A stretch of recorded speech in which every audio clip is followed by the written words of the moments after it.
So both fighters, if you could be ready, should be back on YouTube at this point.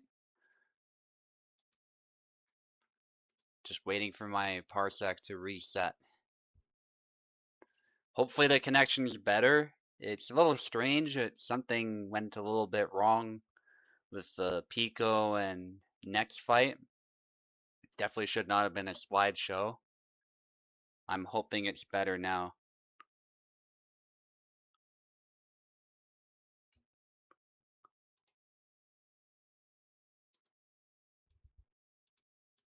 Yeah, we're still gonna do Dauntless against Info Oak, but all good. Just for the sake of time. Thanks for letting me know, though. We'll get to you like immediately after this one. It's just that they're both ready to go. So, and I know Plebeian's also restarting something. So,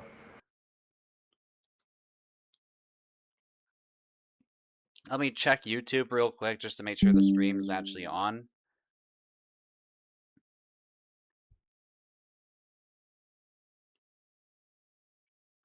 You guys can just join through my channel if you can't find it. Dauntless is here. Info. Both need keyboard. Let's do it. Names should be set. Returned. All right, you're gonna have to rejoin Has it started the without parsec. me? No, actually, I restarted my router. So. Oh, I see. To help with the connection. Were there any sets, or was there too much lag and they both abdicated? No, I just noticed that my connection was much weaker than it should be, so I decided to restart the router, and hopefully that'll fix it. Sensible. Yeah.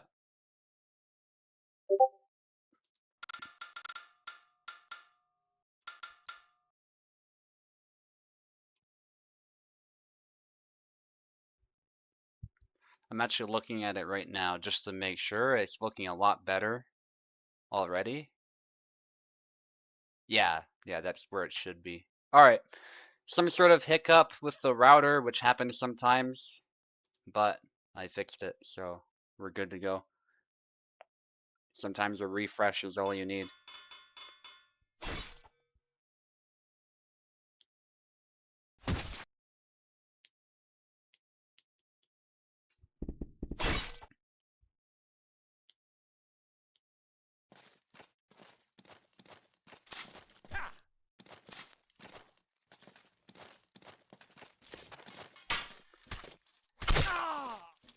Ooh, Jakob, the first usage of Jakob this event.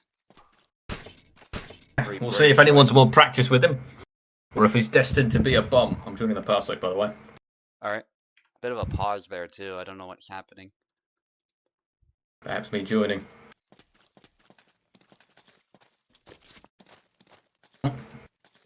Jakob versus Jendrik then. Plebeian on the right here, I assume. Oh no, it's Dauntless versus Info. Oh right, no, okay. Yeah, was Plebeian's match delayed? Yeah, just because Oak wasn't here. No, fair enough. He should have dropped an oh shit in the Discord like I did. When I thought it was half an hour later than it was, my match. Again, that neck bug, I don't know what's going on with Jendrik. Yeah, it's something in the recent update. Yeah. Dauntless is good to go, but Info is having issues now. I mean, do you have physics issues, or are you just excited to see me? That's what I'd tell him. Alright. Currently in the story. It'd be interesting to play that frame by frame and see what's actually happening to his head. You can see it just elongate. It looks like it's jumping upwards, not downwards at all. Yeah. It's jumping a full hand upwards. Sort of measuring Jendrik like a horse there in hands. That is how you measure Jendrik. Oh, and slight reaction here. I like to think, in my imagination, this is a stage play. They're on a snowy mountain road, and Jendrik is currently harassing Jakob for money, and Jakob is offended, which is why he's reeling backwards. He's very intimidated because he's not He's not reaching for his weapon at the moment. Dauntless versus who? Yeah, Dauntless versus Info. yeah, Info's having issues on her end, so I don't know. Hellish internet for you. We could perhaps get a European host because Dauntless is also European, I think. Okay.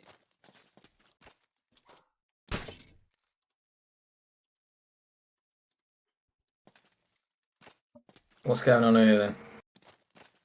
Well, We got a match on, or are we just Dauntless is still menacing each other? indicating that he can fight. I don't know what's going on. Oh, he's rearing to go. He's ready and he's rearing.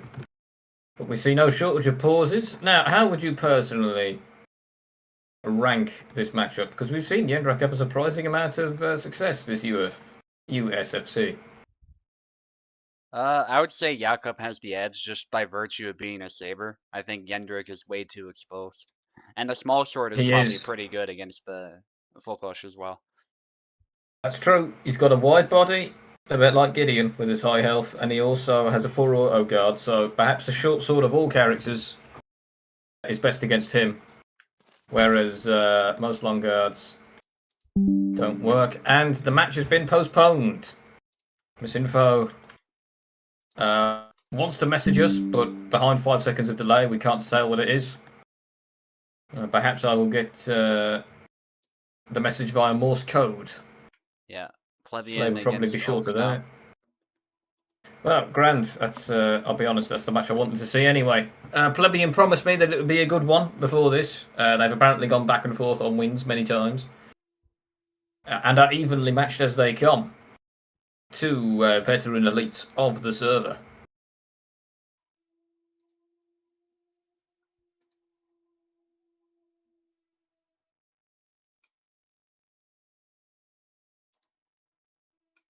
It'll be interesting to see. To kick the current people out of Parsec though. Poor Dauntless. He could have sneakily ran up to people and gotten like 6 kills. And we wouldn't have seen it due to all the lag and he would have won. Fancy that. Could have done a sneaky strategy.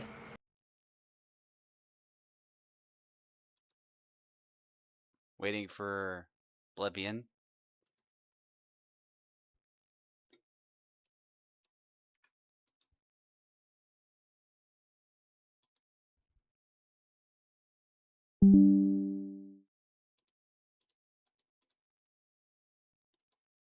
Alright, and as for the sides, Plebeian on the left, Oak on the right.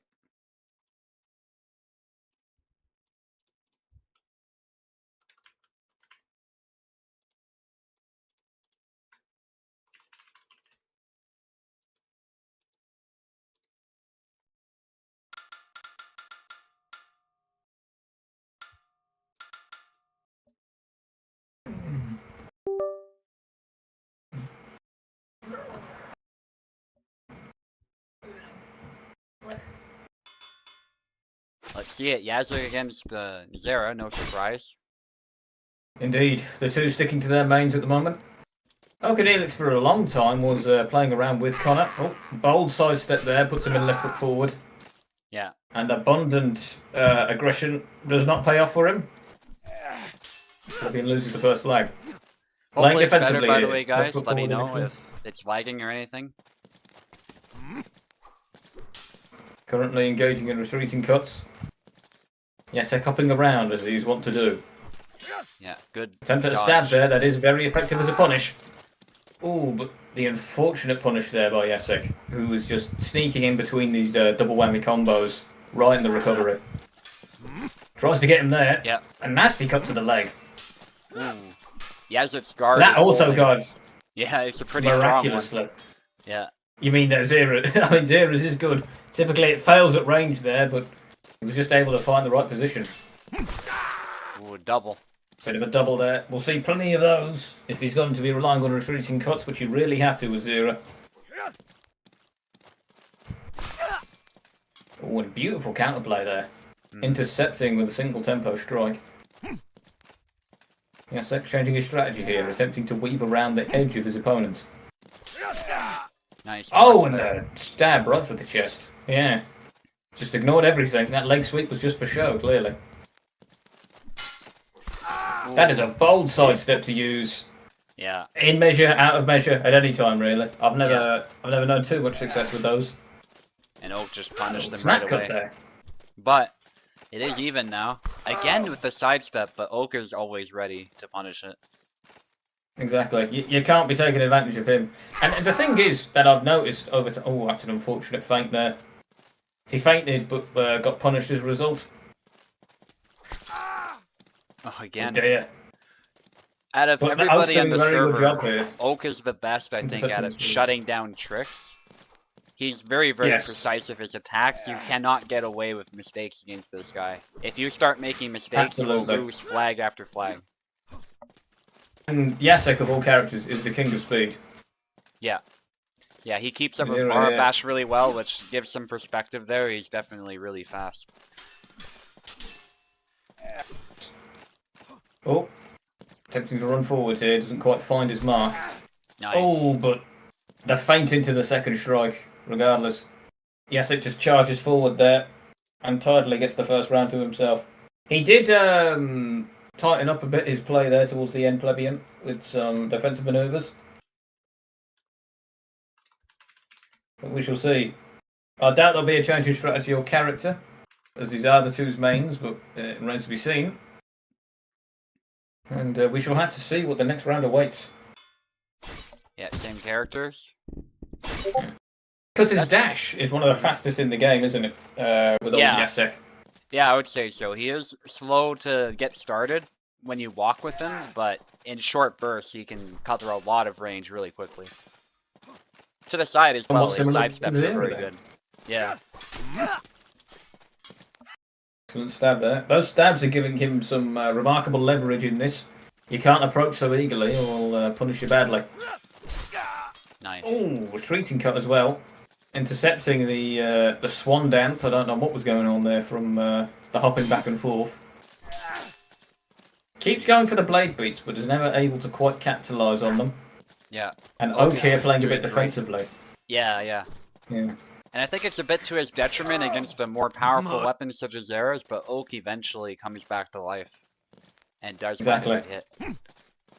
The thing with character matchups, characters are one thing, but skill is another, and the skill of these two combatants definitely outweighs whatever advantage their characters give. Yeah. Oh, nice. Trying to dash out of that wild swinging from zero there, the old repeater combo, goes a very long way. And these are both stance characters, some of the few in the game, aren't they?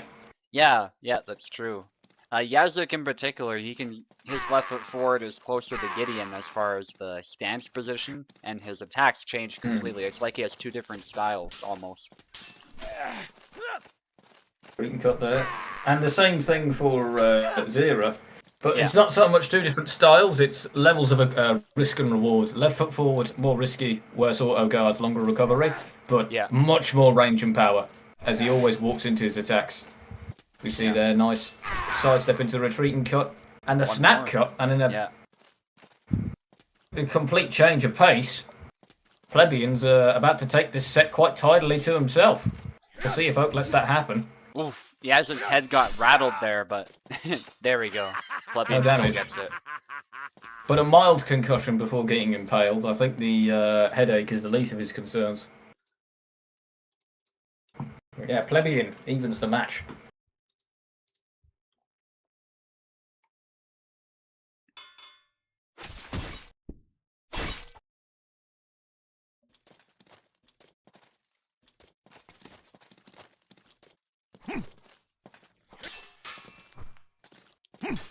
Big slashes by Plebeian, keeping distance though as they exchange.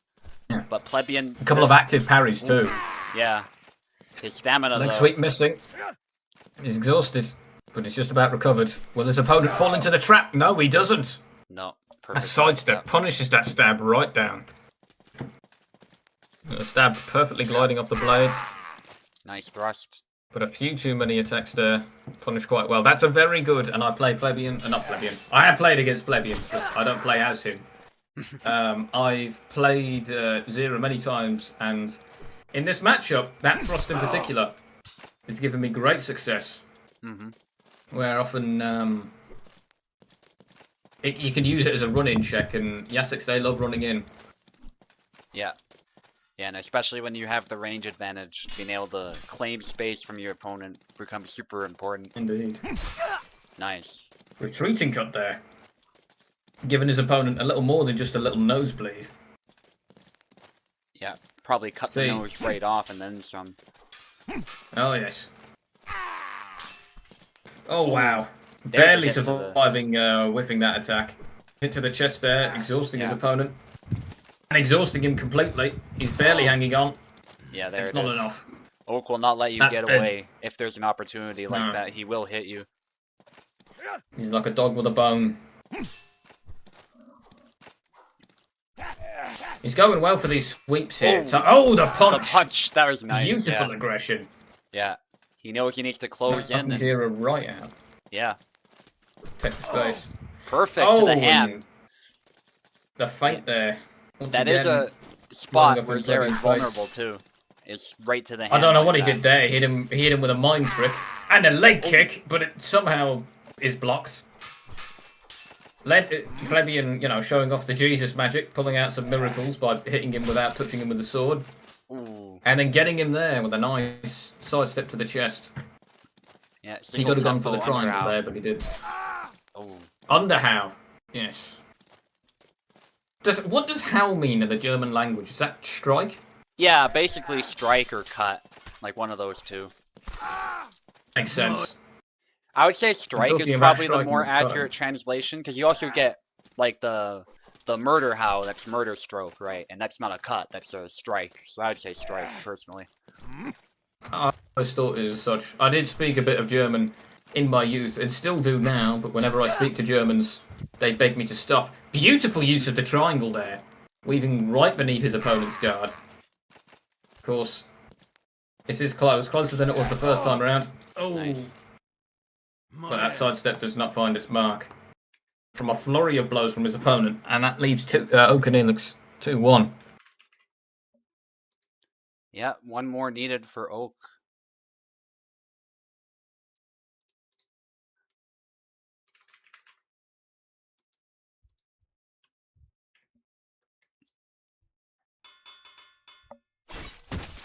Same matchup once again. Both titans of their character, not wanting to change. Would you say Oak is the best Yasek in the server? Oh, definitely, yeah. Little known fact, by the way, he actually played Yazlik before he played Connor, so he's an expert with Yazlik 100%. And before Yazlik, he played Laszlo, but he grew dissatisfied with Laszlo's nerf, so ever since, his saber of choice has been Yazlik. Understandable. As Laszlo is about as effective as a chocolate teapot, to my understanding. Yeah, I think he's a bit underrated, but he is definitely lower tier as far as the sabers go. There's no question about it. Nice. But talking about someone who definitely gets a passing grade, Yasek here, showing why speed is better than power in a game where a single mistake can be life or death. Yeah, certainly in that situation, Plebeian was doing a wind-up, but he immediately got punished. Oak trying to hit him, and yeah, the flurry of cuts is just too much. Not quite the punish. Yeah, here's a good try. Because that's the thing, he's done that hop back and forth sidestep before and gotten punished for it, but this time it landed, as he followed it up with another attack. It looked like Plebeian might have missed an opportunity there, but then again, the weak of his blade was beat there, so he might have been unable to respond in time. He might have been stunned by that. Indeed. Well, that left foot forward stab favoured by Oak and all Yasek players. So Oak then. He's faking it out beautifully. Yeah, and he blade beat that thrust. Yeah. He's currently ahead. Plebeian going for a change of strategy, a bit more aggression here, taking the space. That is one way to counter that thrust, by the way. It is very devastating, but if you can time a cut such that you beat it down, then you can immediately nullify it and bring the fight back to Zera. Because you can easily... Oh, and the leg sweep! Very cheekily almost getting through, but the hip high stab. Yeah. Went from going to hitting the hip to hitting the head. Last thing you want. Funny interaction there between those moves, both very unconventional. Ooh, nice retreat. Cut to the chest there. Yeah. Exhausting his opponent. Plebeian The trying to Hellish get dance. cheeky again, but Oak does not fall for that. Very rarely see Nice the Hellish kick. dance. And a beautiful Oh. kick, but once again, he doesn't punish. Yeah, as it's That's guard. happened twice now. And exhaustion takes its hold. He's barely hanging on. But Oak Not whiffs quite a few finding the head. times. Nice. Oh, There. and the push! Oh. Somehow holding on by a string, by a thread. Too many Oh, cuts, but it though, isn't yeah. enough. Yeah.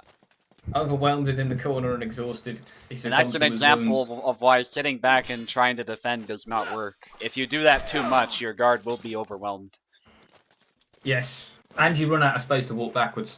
And stamina, too, if you're low on stamina, with like Plebeian was. That's especially bad.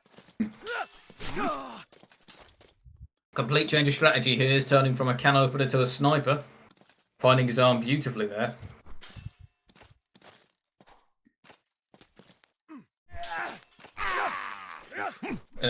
Two attempts at retreating cuts there, and some advancing, but nothing coming from it for either player.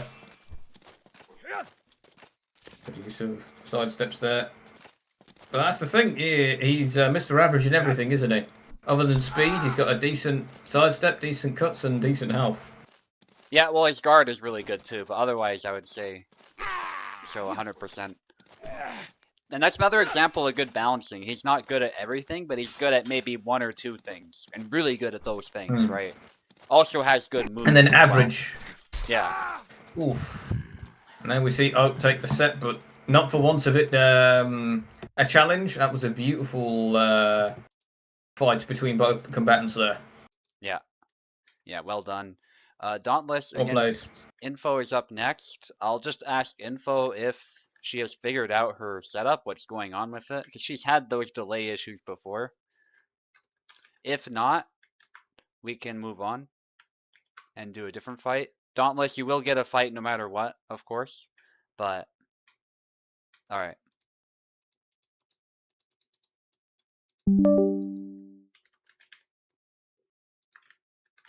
Oh, I might have kicked you by mistake as well. Oh, Bobo, just rejoin. Oh, I see. I have been kicked. But was it by mistake or was it intentional? Alright.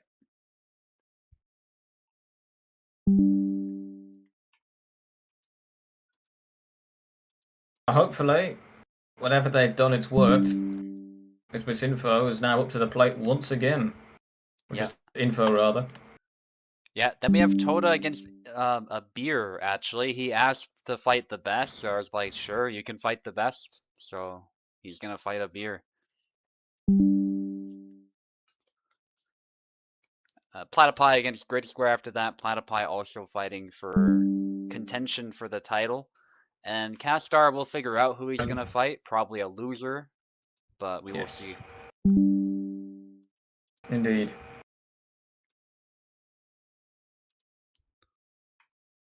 Okay, we're gonna reset the fight, by the way. That flag that Dauntless got doesn't count. I think that's fair if both fighters are cool with that. Sense. Yeah, because Info couldn't. Dauntless, of course. Up for the challenge, regardless of the circumstance. I'm happy with. I'm sure of it. Yeah. Of course, Yendrek is a mountain shepherd. Not that he shepherds mountains, but he shepherds sheep in mountains. Mm-hmm. So if he has a mountain to climb, he's more than happy to do so. Yeah, he's from the Carpathian Mountains in particular, for those who are not aware. Yes.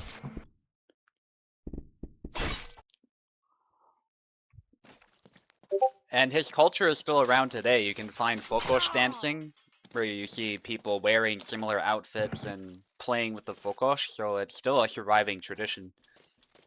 Indeed, but it's more for tourists now, to my understanding. Yeah, some people still practice the real arts, like Russ Mitchell. He practices a lineage of Fokosh fencing, but a lot of it now is, you know, traditional dancing and stuff like that, not necessarily combative in nature. Well, on the topic of combative, though, the people of the Carpathian Mountains, the Gorals, the Goralski? Yeah. I stabbed there. The Gorals, they were actually key in fighting the Nazis in Poland, and were part of their resistance, as Hitler's forces did offer them, oh, you can join us, you know. But they said, Nice. no, we don't want to. Nice grab there. Yeah, very brave Yeah, choice beautiful. to say no in the face of such adversity. But there are many stories Absolutely. like that in the First World My War that favourite are understudied. of, the Second World War. Yeah, the second, yeah. My favourite is I think it was a Czech knight. Did you hear about the last knight of Czech? Who was, No, I haven't. he was a man in full plate armour. He was a historian. I think he was Hungarian or Czech. I think he was Hungarian. He was the last Hungarian knight.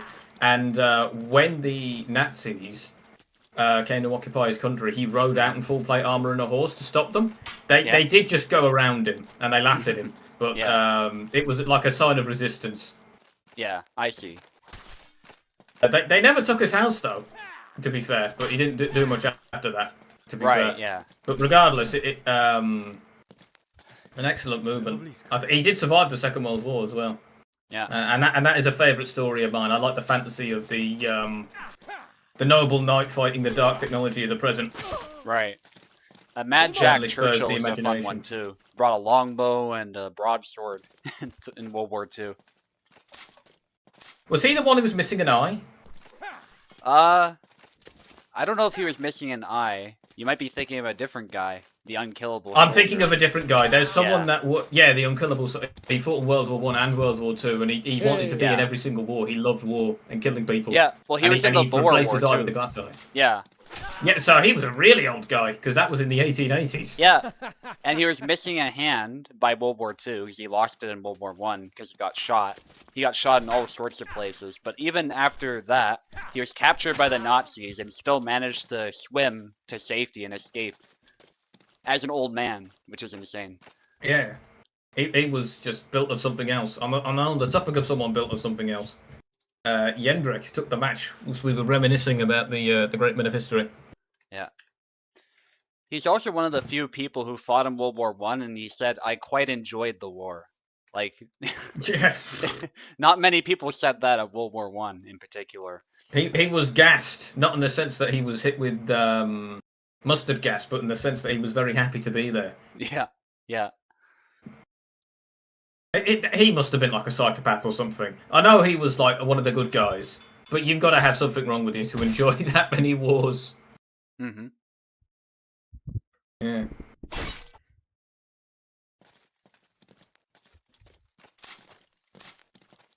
Yeah, as for Jakob, I think he's pretty good, actually.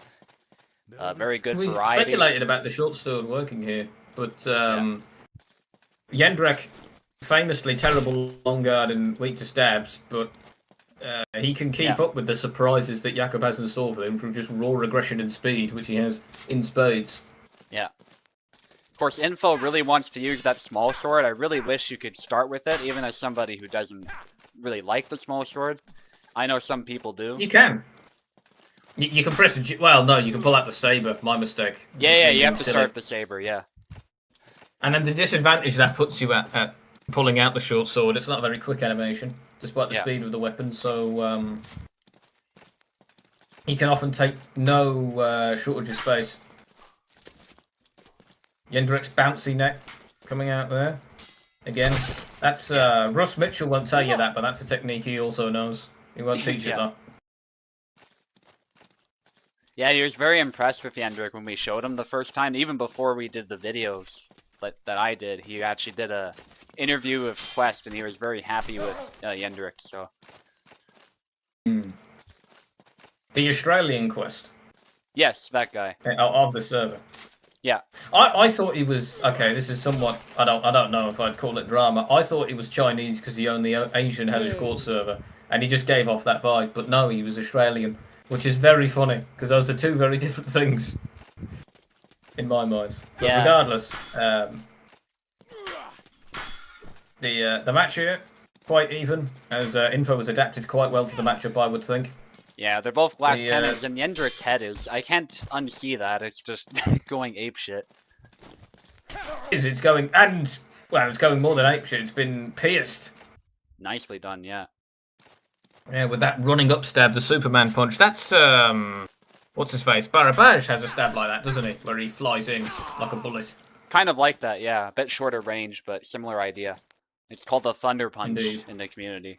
The Thunder Punch? Oh, Yeah. I see. I called it the Superman Punch, but Thunder Punch is cooler. Yeah, it used to be a really powerful move. That's why it got that name, and it's still stuck because it's good for the memes. Yes. But now it's more of a piddle punch. Yeah.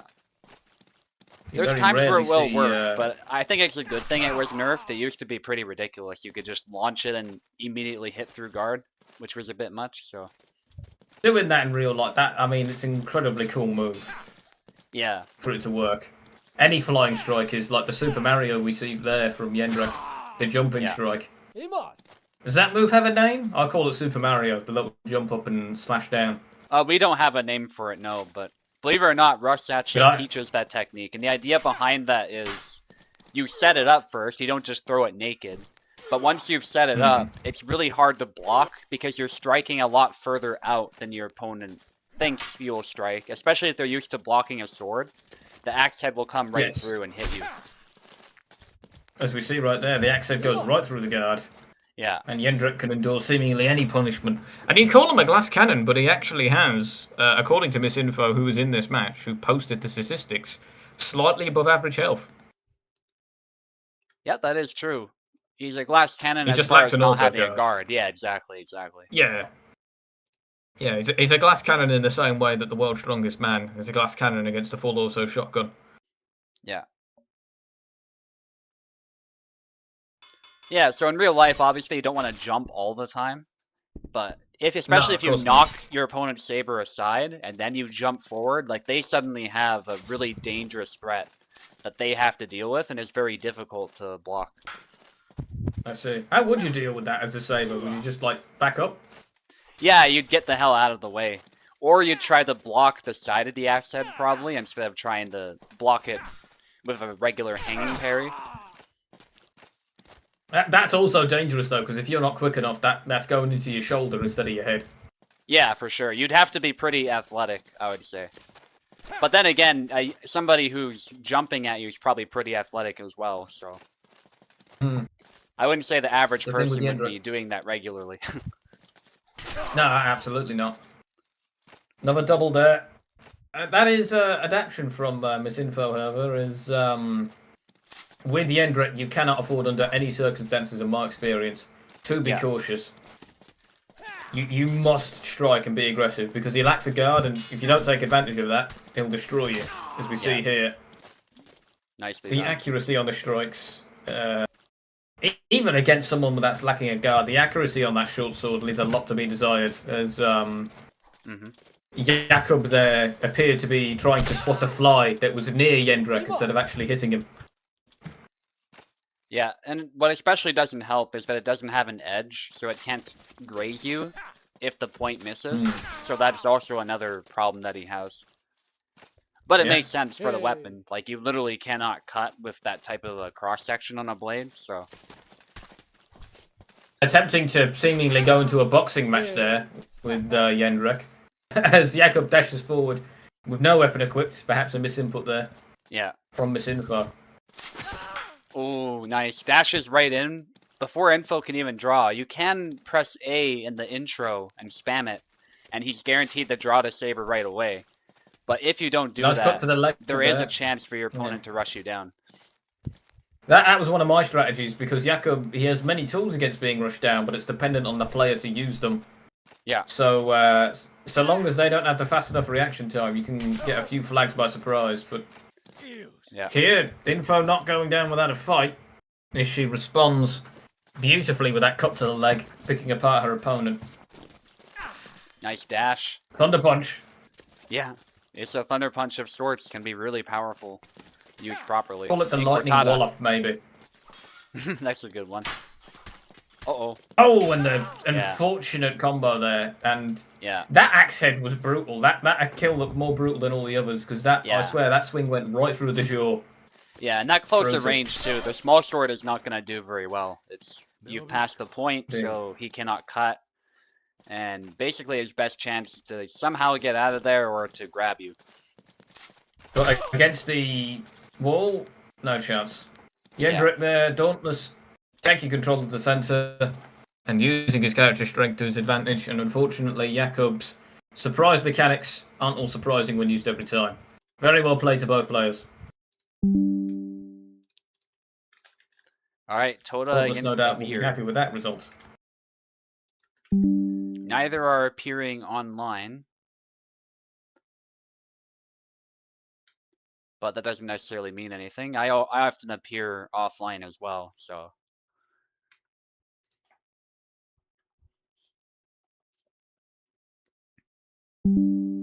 helps limit unsolicited messages. Yes. And unwanted, well, yeah, just unsolicited messages. I've got nothing to add. Yeah. Because I was going to say getting asked to be like part of a friend thing and then having to say no is, you know, Yeah. an unwanted invitation. But that is just an unsolicited message. So yeah. Right, yeah. Silly me. I'm stupid. It's all good. Toda has not joined yet, but Abir is here.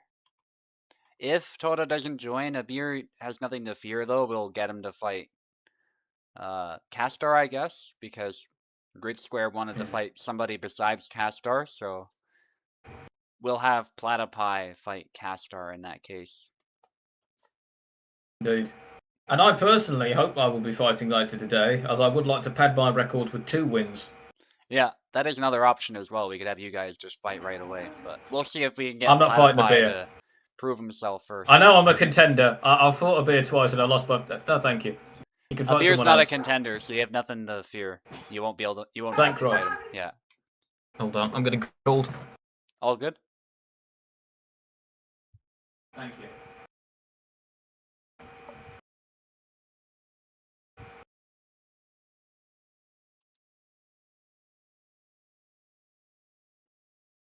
Returned. Okay. And I'll what give else? Toda another minute, and if Toda's not around, we'll figure it out from there.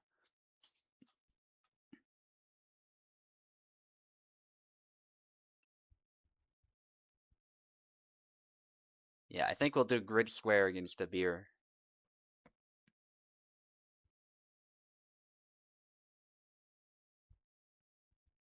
Very shortly. It's weird. Toda said he wanted to join, and he was really excited about it, but I guess something came up, which happens. It's all good. Okay. We'll not let that be an indictment upon his character. No, no, not at all. There's all sorts of reasons why that might be the case. So, Yes. But an indictment on my character would be my propensity for trash talk. I don't trash talk often, but I think about doing it. I just don't do it because I can't come up with any good lines.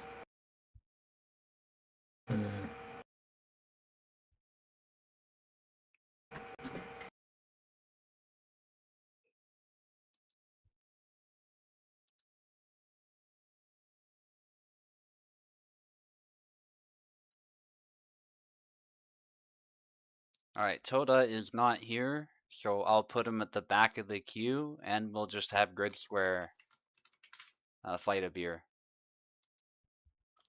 And Platypie, you will fight Castar.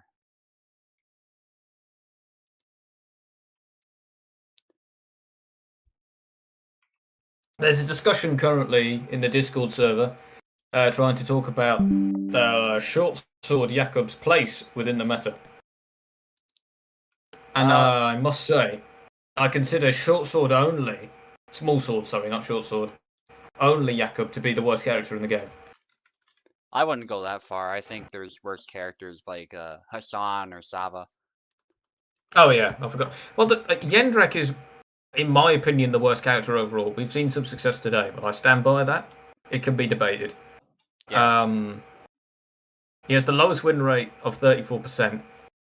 And his biggest weakness is being stabbed, right? He's very weak against stabs that can intercept his wide sweeps and that sort of thing. If the stabbing weapon won't work against him, what will? What will it work on?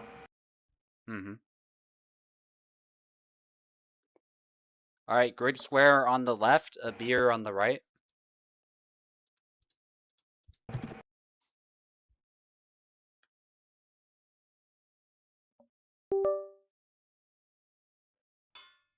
Beer here, a mighty opponent and a risky proposition for any opponent. Former USFC champion, winner of several tournaments, and a top 5 contender in the server.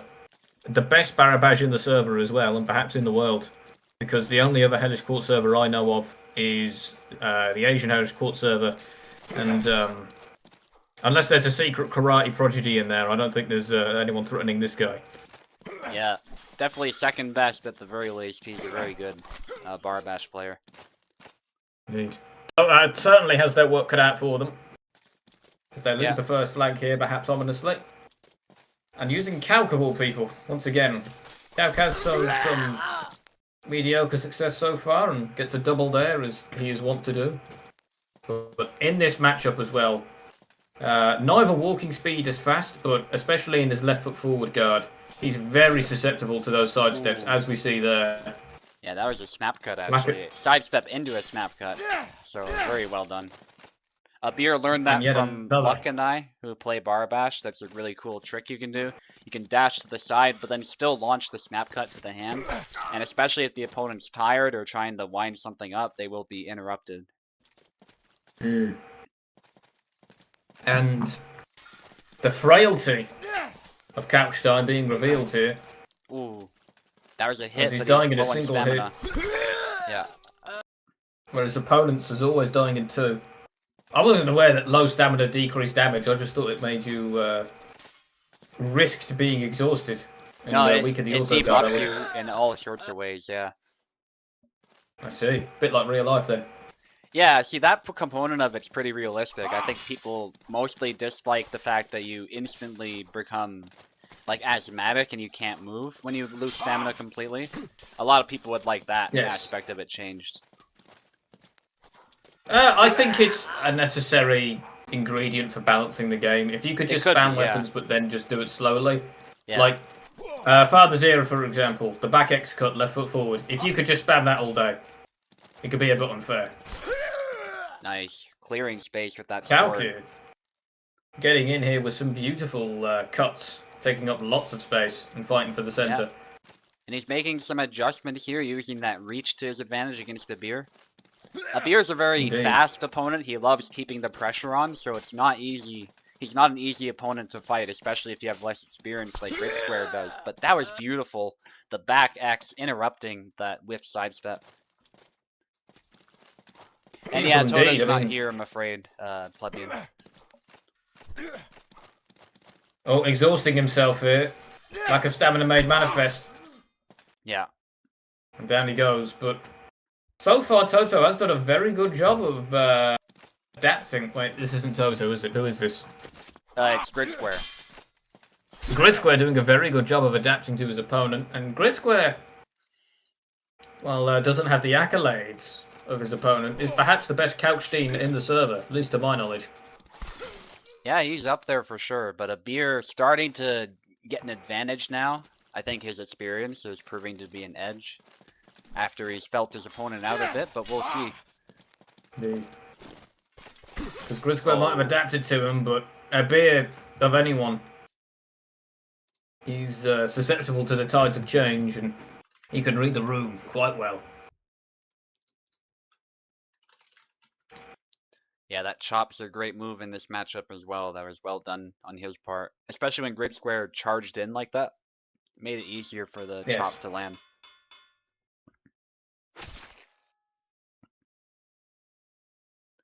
Samuel now, potentially. Yep. Into strategy here from Grid Square. I doubt he has the experience on this character as he does his main of Kalkstein, but it's perhaps a solid choice. Samuel being a very good defensive fighter. Yeah. And Abir loving aggression means he can stem the tide at least and cover some of his weaknesses. Perhaps more importantly, Sam has a reach advantage on Bara too, so that might allow him to keep Abir at a distance while Abir is trying to speed blitz him essentially. Indeed. Despite having the longest saber in the game, he doesn't have the most range, which I find quite interesting. Because he keeps his arms coiled, doesn't he? Yeah. Yeah, definitely more so than Sava, for example. Sava actually has some of the most range in the game. Say what you want about him as a character, and there's definitely lots of bad things you can say, But one thing he does have is quite a bit of reach. Indeed. He's a bag of tricks character with one trick. Yeah. And when the opponent finds that out, what they're going to do? Yeah. Nothing. And it's weird because he's trying to be a zoner, but he's also trying to be a brawler. It's like he doesn't know what he wants to be. And he doesn't do either of those things particularly well, despite his range, so... Those are the things he's meant to specialise in. So Yeah. you add that on top of no attack linking, no move speed, no health. Yeah. It's no good. And no hair, let's not forget. Ooh, Depending on who you cut. ask, that is the worst. Very good sidestep. That's the thing with his sidestep to the right, is that they're quite weighty. Well, they have a great impact. They take quite a while, as opposed to his sidesteps to the left. Yeah. Yeah, I would say so. Thankfully, this time he was covered in the chop. Yeah, he went for a lunge there from, I'd say, way too close, and so the chop was able to easily hit. Indeed. And I've seen Abir's gameplay footage many times. Mm-hmm. And typically, this is how it goes. He learns his opponent, and then he breaks him apart. Yeah. But if Gridquare can somehow do this, it would. I don't want to talk down to him, but I think it would take something of a miracle. I'll be very impressed. Yeah, not many people can keep up with Abir's speed, and, you know, the results speak for themselves. He won tons of tournaments last month, so it's not a fluke. Like, he knows what he's doing. I came third in one of them. Nice sidestep. There he goes. Nicely done that. He didn't drop an entire match until the finale. Hmm. Very nicely done. Ooh, exchange. Abir, I would say, is still ahead, though, in this exchange. It's looking like Grid Square is starting to collapse. At any moment, Abir is probably going to secure it. There it is. Down. Nice sidestep. Wrist snipe. Oh, into exhaustion. He was But the overzealous. exhausted strike. All Abir had to do there was wait, but he really wanted to end it as soon as possible, and I don't blame him. This is a very easy mistake to make. But the tired I've done that many times. Yeah. That's the thing, because sometimes it can feel like your opponent's arms can be tired, but not their legs, and they can easily dash out the way of a strike and then punish you for it when they recover. Yeah. Nice chop. No kill there. just yet, but... He's vulnerable enough. Oh, but he gets a retreating strike of his own before becoming completely exhausted. The Thunder Punch! Yeah, and Abir does not make the same mistake twice, although it almost happened again. Nice try there by Grid. There was almost a bit of lightning to that thunder. Yeah. He was just too far away. Interception. That is one thing the Thunder Punch is good for, though, is if somebody's tired, you jump in and immediately stab them. You could say that about any attack, unfortunately. Zera has some attacks like that too. That the only time you get to use them are is the opponent dead, and then it's like a fatality from Mortal Kombat where you get to show off. Yeah. Nice back Y. But Grid throwing Square, all these cuts getting some accuracy here. Ooh, nice. Very accurate sidestep. Standing up to him at his own game, but will it be enough to make a comeback? Because he is back quite a lot, and to make a comeback he would need no shortage of wins, but there you go, he's not making it easy for Abir. Yeah, that's the back B cut. He used it to shield himself from that attack and get out of the way too, so that was well done. And kill his opponent, so it was the perfect cut for that situation. Oh, the YY. YY. The guard there. Yeah. Even Sam's guards his weaknesses, it seems. Yeah, the YY is kind of a broken combo. It's pretty well known at this point. Abir does a good job of using it, though. If you have it, you should use it. That's how I view this. A lot of characters have weird stuff that works at weird times. That's just the game we play. So. Indeed. Oh, fight for the center there, followed up with a retreating cut, intercepting whatever it was Abir was trying to send off, but it didn't quite go off. Nice. And a beautiful lunge from Grid Square. Yeah. Who's turned the tables and is seemingly putting Abir under pressure. Ooh, nice leg cut. Nasty leg cut there. Yeah, not exhausting and slowing him down. But yeah. He's tried to do the overhead chop, but it got intercepted to say the least. The rare time that an overhead cut will work. Yeah, and Abir wants to get his opponent to exhaust himself, I think, which is good. I mean, at this point, with his mobility gone, he cannot apply pressure. Nice. Absolutely not. And while that was a good rebound there from Grid Square, a beer takes the round once again, making it 2-0. Yeah, one more needed for a beer. Definitely some issues with the Samuel, but I'd say he was still ahead pretty much the whole time.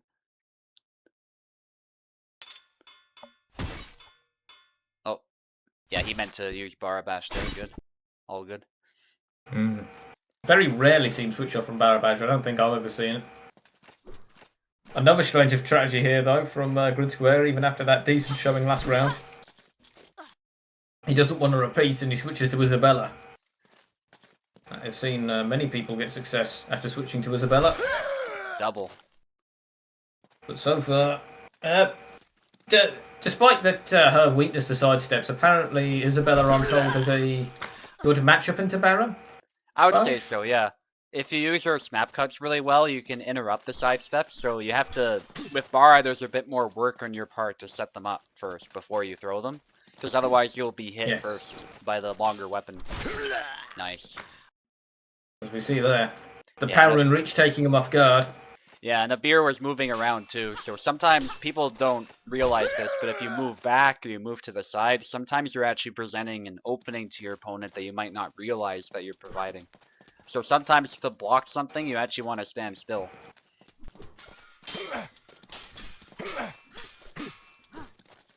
A very good, well, I don't know if I call it good, but a long exchange there. Plenty of retreating and advancing cuts. A lot of active parries. Nice. And a beautiful intercept there with a shot from a beer. Seeing his opponent, smelling blood in the water like a shark, and then capitalising on it. Ooh, double. Nice snap cut there, even just not quite winding up. The slight contact with the head is all Isabella needs. Fiore to post. Was that? I thought it was called post to Didona. Is that what it's called? Yeah, it's post to Didona. Guard of the lady is what that means. Guard of the lady. I see. That that's named after the 80s pop star Madonna, is it not? I'm afraid not. There's actually, we don't know why it's called that. Fiore doesn't really tell us why. There's two theories. One is that it might be based on the chess piece, because believe it or not, in some Romance languages, the queen is just called a lady. So it might be that. Oh, I see. This is a really powerful strike, just like the queen piece, right? But it's risky. So right. Got a bit of a glass cannon type of deal. I see. Some it's also people quite beautiful. Yeah, exactly. And some people might also think maybe Fiore was saying this is a good guard for ladies to use if they ever fight because, you know, it allows them to impart more power into their strikes. I think that theory has less strength. Yeah. Like, I would say Fiore probably wasn't that concerned about that. It was probably the chess piece that inspired that move. And during that period of history, I don't know when Fiore was being made, but the Queen was actually one of the balance patches made by European players of chess. Yeah. Who made the Queen piece much stronger to appeal to the monarchy at the time, which had a series of very strong queens with Victoria, Elizabeth, Mary. Those are the English ones. You also had the Russian Queen, Catherine. Well, more recently in Spain, you had Queen Isabella, right? So there's also... Yeah, exactly. Yeah. Reconquista. That's the one I was trying to think of. Yeah. And that was the powerful, you know, that series of powerful queens from across history, of course. But was what influenced. Yeah, and just the idea of a queen in general, it's a very European thing, I would say. In a lot of countries, obviously there's exceptions to this rule, but a lot of countries outside of Europe, they only have male succession. They don't really have the concept of a queen. There might be a regent, right, who temporarily takes power, but not an actual queen who can rule in her own right. Indeed. Well, there was a good example of that is in China. Yeah, there were empresses in some cases. Wu Zetian. Well, there was an empress. Yeah. There was Wu Zetian. I would say those exceptions prove the rule, too. But anyway, yeah. Yeah, I agree. I was going to say that it's as close as it could be. The change to Isabella, if it's going to ever work out, it has to work out now. Yeah. Change of strategy certainly working here. Can't quite get him with any of the stabs. Ooh, and it's a trade. You love to see it in these moments where the one flag is all it takes, and they both trade like that. There might be a double here. With a knife. Ooh! A beer gets it. But down goes the opponent's wrist, and the beer gets it 3-0. Nice. Definitely giving him a run for his money. Yeah. But at the end of the day, a beer once again takes the bout.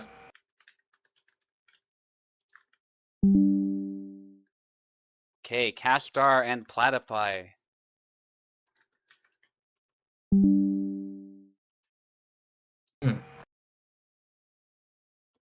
And again, Platypi is looking to win this for a chance to fight against Bulbo, and then the winner between these two will get to fight me. Also, it's sort of a mini tournament in itself. Will I get to fight you at some point if I run the gauntlet? Yeah, if you win, then yeah, you get your title shot secured. You aren't thinking about, like, can't I just beat him and then you concede, and then I get the belt? I'm afraid not. No. I'm trying to get the longest streak I can, so. Oh, dear. Oh, no. Well, if I win 2, I'm happy enough. 2 wins and a loss. My ultimate goal for the USFC is never let my losses catch up with my wins. So long as that happens, I'm happy. Because I'm currently 8 wins to 2 losses, and that's fine by me. Because those losses are against you and, Plebeian. So, if I can keep it so I only lose against the elites, I'll be happy with it. But since last week battled, my skills have only grown. Wait, no, I've not played you in the USFC before. It's been I don't think so. No. Next. I lost against Nex. Sorry, a different champion. Yeah. All right. Both of the fighters are here. Platypi on the left, Castar on the right.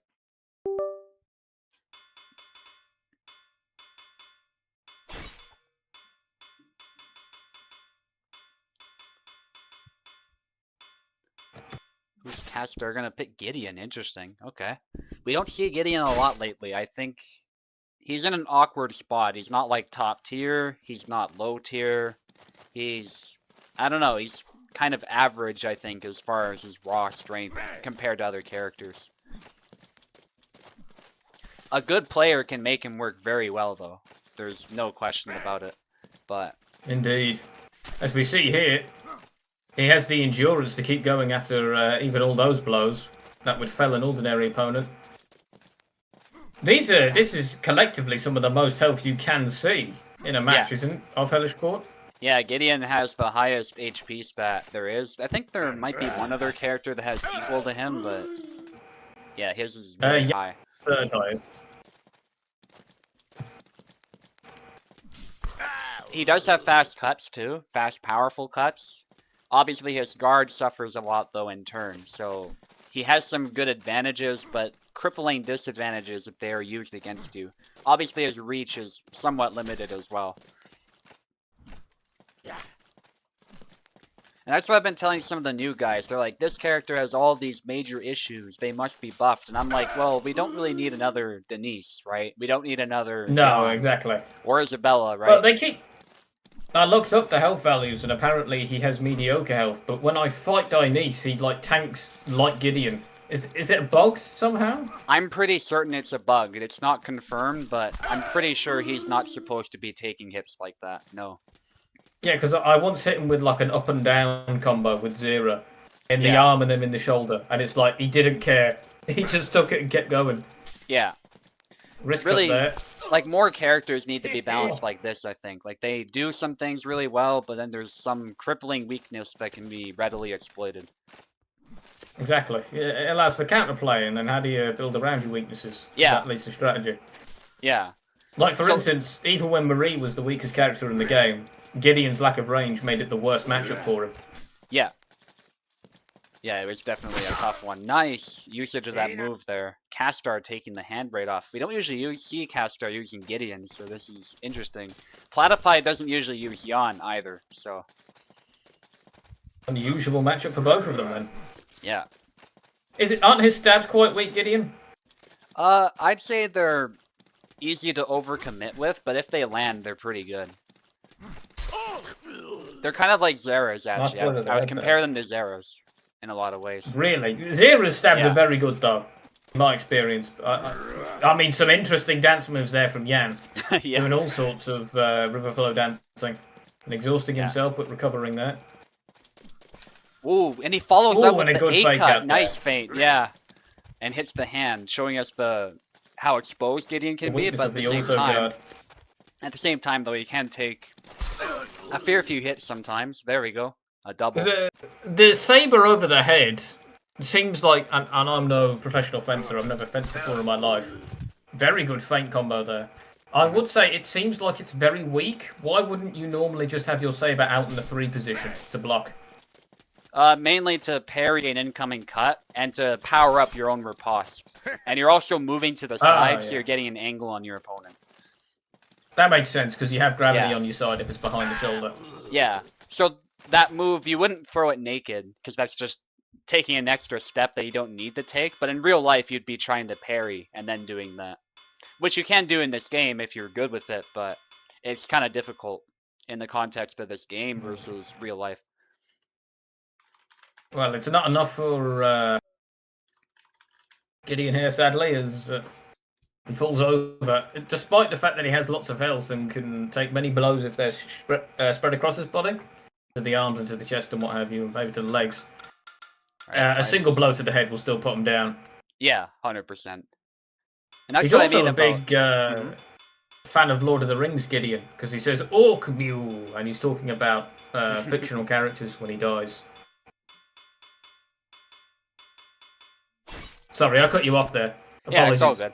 Yeah, no worries. Yeah, Plebeian's saying that hopefully K doesn't buff Tarna a 3rd time from Mechanics Campaigning or he'll be another Denise. I agree. He really does not need buffs.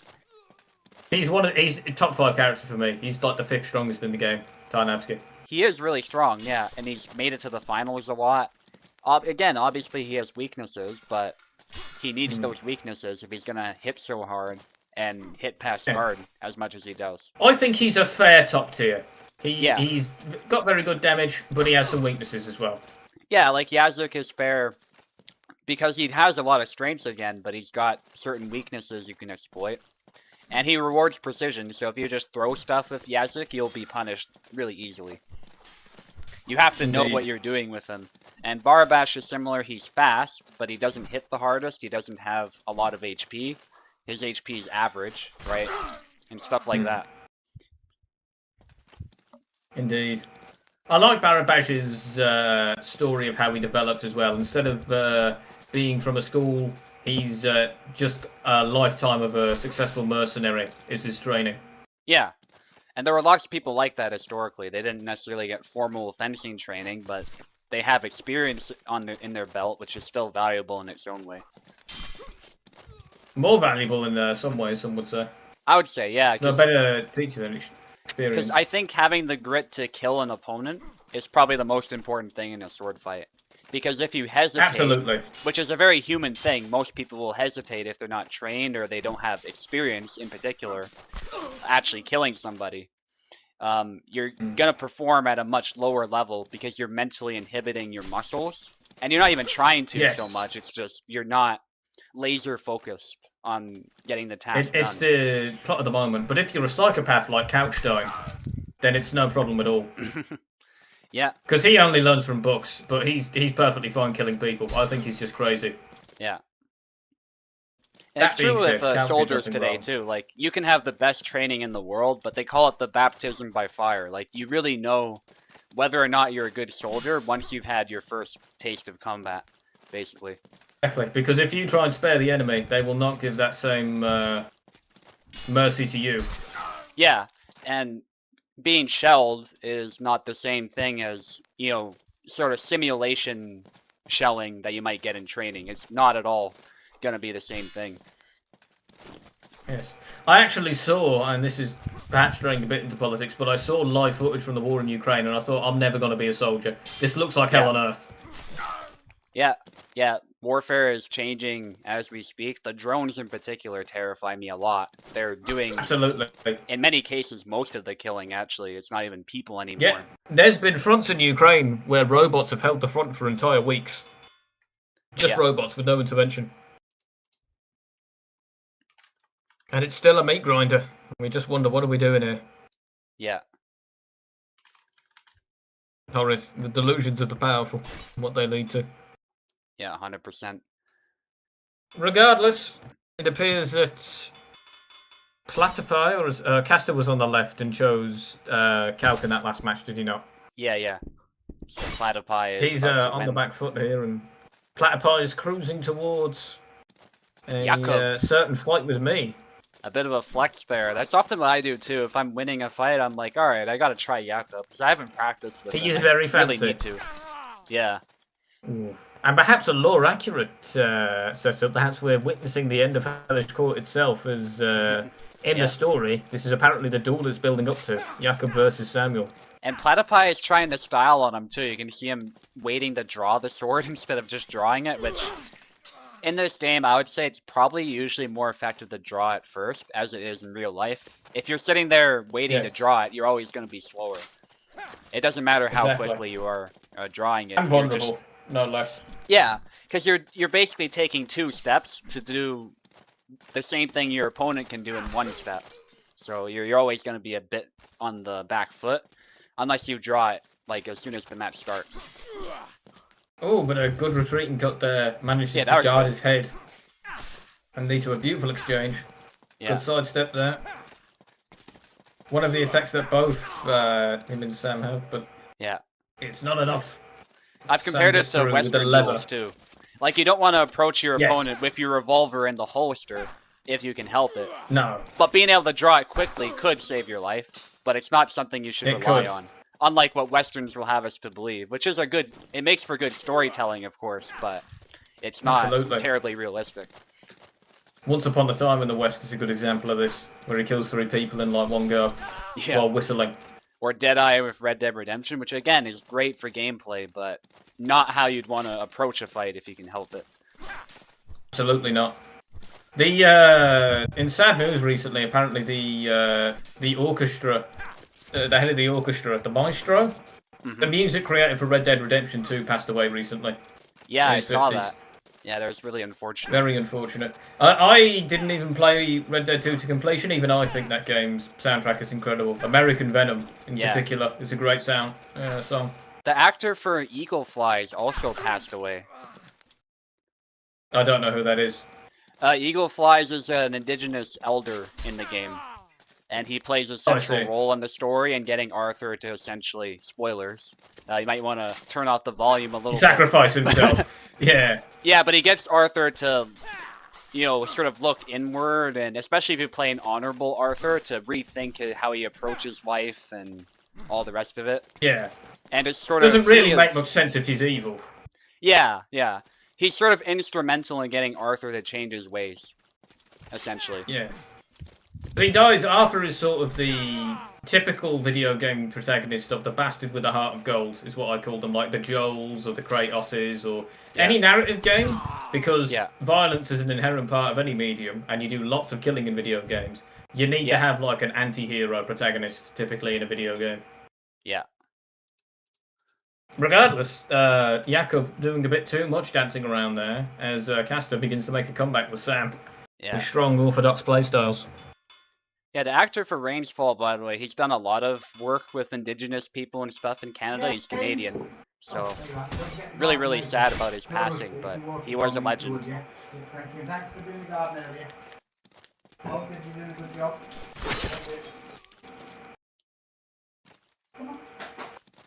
job. Graham Greene, by the way, is his name, for those who are curious. Look him up. I feel really bad for the indigenous populations of America. The more I hear about... Have you ever heard about Geronimo? Oh, yeah, of course. I've heard about that one. That's a pretty classic story here, yeah. Yeah. I want us a long time to go with that food. Yeah. Yeah. Because originally, the Cherokee weren't from Arizona, where the casinos are. That's where they were moved. They lived in Florida. Yeah. On the other side of the continent. But they worked with the Americans and they paid the price. Yeah. Some groups also were moved because they warred amongst themselves as well. And Europeans were big destabilizing factors in that, because they were not only spreading disease unintentionally, which caused a lot of groups to get desperate for resources and rise up, but they're also Hmm. supplying guns to their allies too. So they're sort of fueling Yeah. the conflicts that were going on. And addiction. Drugs and alcohol is still a problem in Indian Yeah, groups to this day. yeah. What was his name? Teheskowit? Or there was a preacher who effectively invented like a Christian form of. He wasn't Christian, but he invented a similar form of Christianity for the natives, where it was like alcohol is the devil because it was the one thing that was killing them I think I in know who you're talking such great about, numbers. but the name's not coming to me. Yeah. It's not Tehescuin, but it starts with a T. He changed his name, and his name was like the Great Talker or like the Prophet or whatever. Yeah. And his be brother true. was like a warrior. Yeah. Who, I forget his name though. I'd have to watch the documentary again. I linked it in the server, but the thumbnail just said like how to kill your dogs if you're a white man. So I don't think Oh, many God. people clicked on it. Yeah. Yeah, no, because his whole That's religion terrible, was yeah. about kill everything that the Europeans brought over. So he killed Right, dogs en yeah. masse because they Right, weren't yeah. in. He hated them. Yeah. But it also shows the hypocrisy in his belief because anything that was useful that the Europeans brought over, like the guns and the horses, he kept those. But it was Yeah. just like, oh, the Europeans, we've got to get rid of what's not useful. That also speaks to the differences between indigenous peoples because often people assume they're all sort of the same. They have the same culture and all the rest of it. But if you look at the Inuit people up north, or actually a lot of the plains indigenous tribes here in Alberta, they use dog sleds all the time, even before Europeans arrived. They domesticated dogs and they Yes. used them. So I don't some know why he cultures wanted were to not kill a dogs that fan. much then. Yeah. Yeah, Like some clearly. cultures were not a fan of them. Others, they even use dogs as status symbols. Even like having a certain amount of dogs means you have more wealth, you have more prestige than other people, basically. Yes. Because they're horses, they were beasts of burden before horses arrived, right? Then horses became very important, of course, but before then, It did indeed. yeah. Anyway, Platypi takes the lead there, and that's that set done for. But yeah, what happened to the indigenous? Because they got a really raw deal. Cahokia collapsed in like the 1200s, and that was the best they ever got in terms of population. That was only like 200,000 people. They never stood a chance. Yeah. As poor people. I think you're talking about Tenochtitlan, but yeah, I get what you're saying. No, Cahokia was the largest North wait. American settlement of Oh, you're indigenous. talking about that place. Cahokia Yeah, was yeah, yeah, around yeah, yeah. Ohio. Yeah. You know the one. I know. Tenochtitlan was California, Aztecs, yeah. right? You're talking about California. Tenochtitlan is Aztecs, yeah. No, Cahokia wasn't California. I thought Cahokia was Great Cahokia Lakes. is California, yeah. I'm pretty sure. Is it? If you're talking about a I trust your judgment civilization on in it. North America, yeah. My understanding of it comes from not a Crusader Kings mod, a Victoria 3 playthrough. So that's where my entire Okay. historical understanding of it comes from. So if there's any holes in it, you know. It was the same Victoria playthrough where he had to use his I'm mega capable of science to getting things research. wrong as well, so who knows? Yeah. All right. Who knows? I don't want to question your brilliance, however, as you do. I'd say broadly, you know more about history than me, especially of America. Yeah, that's all good. I mean, I was born here too, so that also helps a lot. I paid attention Yes. in school. You want to go band for band on English history though, on obscure English like revolutionary figures. Yeah, so yeah. I'll have you. Yeah, I'm sure. You Bobo got no left, clue who Robert Platypi Overton right. is. Oh, I'm on the. Oh shit, I'm fighting. I've got to take a piss again. I'll be right back. Yeah. I Take will your wash time. my hands this time. Okay, you didn't wash your hands the first time. Oh man.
Right, Super Tie, play my theme. Get my jacket, Super Tie. Hello? You know. Use the royalty-free music we have on command that I selected. I'm joking. Anyway, I'm going to mute myself because I don't want to say something I will regret. Yeah, all good.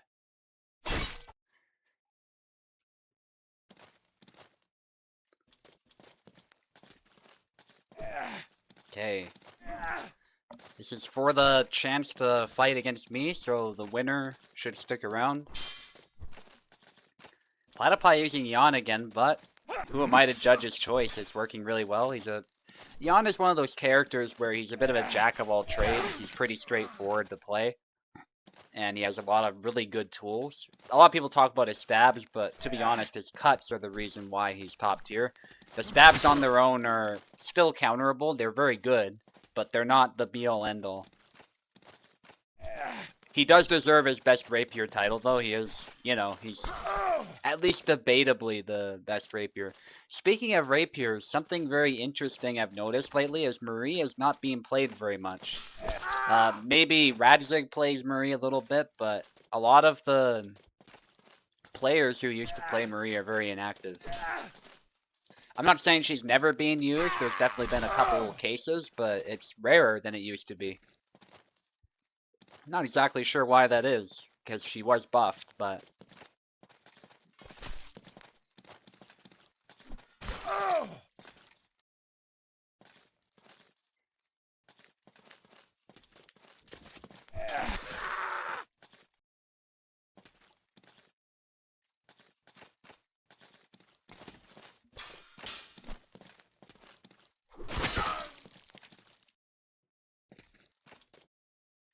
Nice. Alright. It is pretty close to equal. Bobo definitely putting up a good fight, but Platypi is ahead.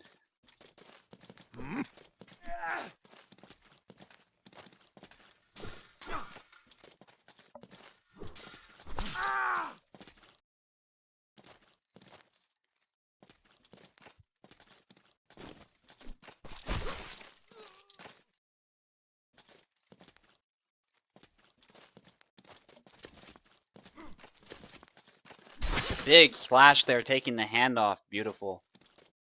Samurai-esque move there by Bobo. And nice exchange, but nice. Platypi does clinch it there. And needs one more, but Bobo not far behind. Platypi's doing a great job of canceling that sometimes and then switching it up with another cut directed at the hand. That's not something I've seen before. But it's a really creative idea. This time the push is able to land. Not a tactic commonly used as it's very high risk, but as Platypi shows, if you time it correctly, it's still viable. You just gotta mind the fact that your opponent has a lethal sword, so it's very, very risky. As it should be. You don't see pushes in fencing pretty much. It's kind of an in-game artifact. Fiore does have something like that, but it's more like a grab, I would say, to the hand. And it's not to say there's absolutely zero pushing in a fight. Like, there can be body checking, shoulder bashing, elbowing, you know, all this other sort of stuff, grabbing. But generally, you're not one-handed pushing somebody, so it looks kind of silly in the game. But I understand, especially against shield characters, it's kind of a necessity to have. So, and you know, functionally, it's kind of similar to the punch anyway. The punch basically does a similar thing to the opponent, so you can look at it like that as well. It kind of acts as a manual punch. Although some people do wish a punch was manual, it wouldn't be that different from a push to begin with, so. As long as it's happening at the correct distance, the punches are, generally speaking, they're fine. But I do understand where people are coming from with that. Nice dash back with that move by Platypi, and then punishing the hit to the hand. That move is not used often, but it is slept on. Great way to punish somebody who's whiffing.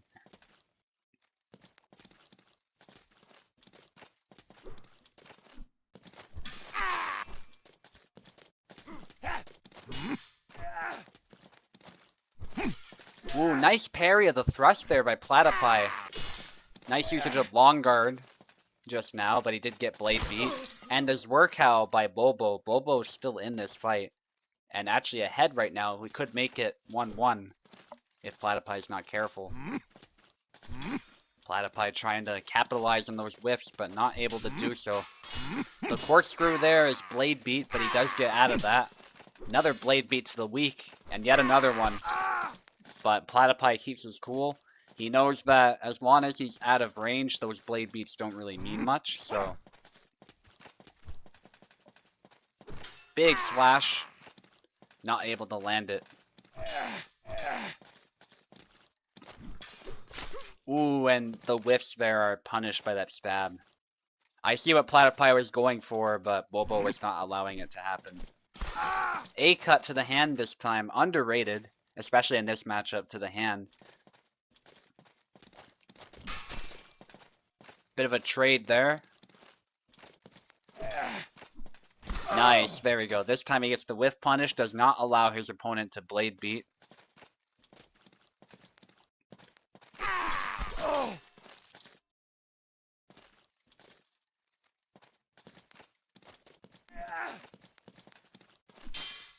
Nice.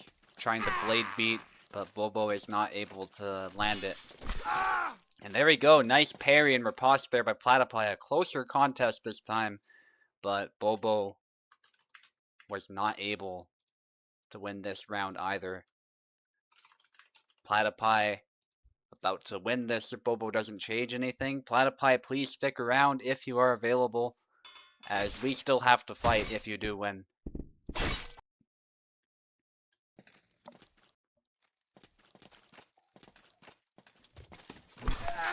Nice. That sidestep into A-cut combo is actually working beautifully, especially in this matchup. I think it's almost as if it's built to fight a Zera, because that hand is right for the taking with that A-cut.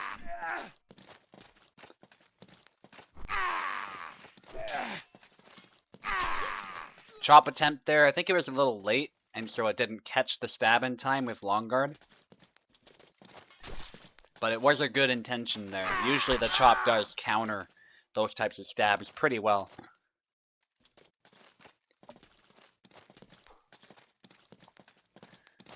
Bobo a bit on the defensive there, and that sidestep was a great idea, but I think just too slow for what Platypi was throwing. But again, I see the vision. If it played out as Bobo intended, it would have been great. The back Ys, though, eventually do land.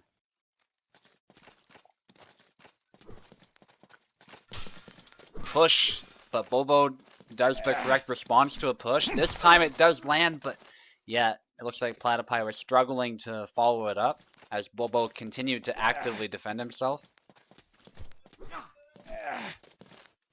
Okay, I'll be right back.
Okay, I'm back. Looks like it's very intense. Platypi about to win it. He does. Jan is actually a fair bit tanky. He has a little bit more HP than, say, Barabash. So I think that's what enabled him to win that. And sometimes it comes down to those small advantages, which usually don't matter that much. But in this case, it might well have, as Platypi was very aggressive there, determined to get that kill. So I'll just insert this fight into the fight card as well.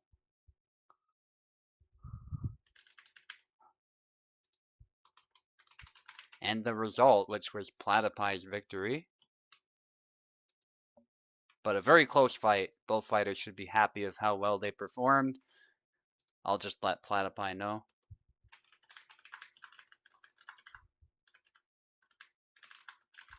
I'll just let him know.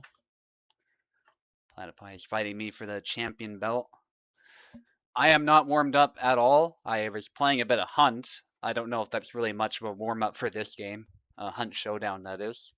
Really fun tactical shooter that takes place in a sort of fantasy version of the Old West, especially Louisiana is where that takes place.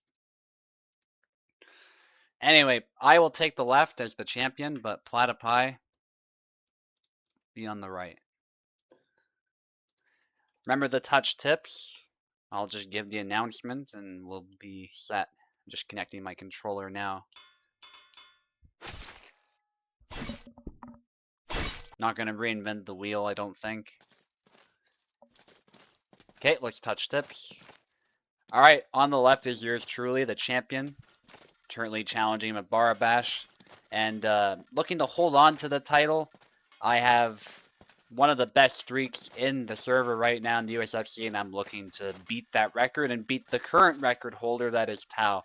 But standing in my way currently is Platypi, who's been doing great with Yon, but is also a fantastic Tarna and Isabella player. Fight clean, fight dirty.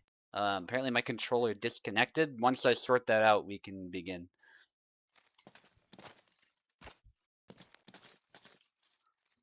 One moment. My controller is, for some reason, losing connection. Maybe I just use a different port. Alright, the game will probably pause if it happens again, but for now, if it'll work again. Sorry about that. Alright. Hopefully that's good now. Nice.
Wow, what an Isabella fight.